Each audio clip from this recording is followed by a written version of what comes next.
សូមនមស្ការនឹងចំណានពរនេះខ្ញុំករណាបានមកទទួលប៉ាសពតនៅ Eon 3 Eon 3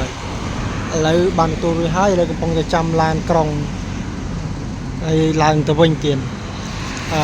មានរឿងចង់និយាយបន្តិចកាលណាកំចាស់ញាតិញោមដែលមានបំណងចង់មក Eon 3កាលណាជាប្រចាំថ្ងៃកាលណាមិនជាថ្ងៃណាខ្លះទេណាទៀតណាប៉ុន្តែនៅថ្ងៃនេះគឺជាថ្ងៃ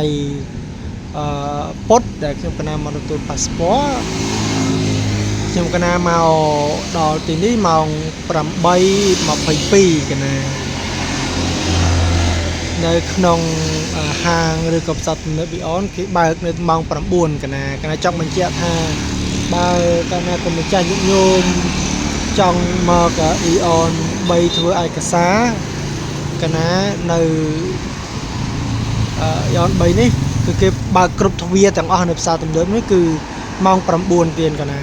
ហើយស្អីថ្ងៃព្រឹកមិញនេះខ្ញុំកណាមកម៉ោង 8:20 ហើយ20ជាងនឹងហើយប៉ុន្តែអត់ទាន់បានឡើងបានចូលទៅតិចទៀតកណាដល់ពេលម៉ោង 9 ត្រឹមតែម្ដងបានគេបើកឲ្យចូលនៅ Eon 3ទៀត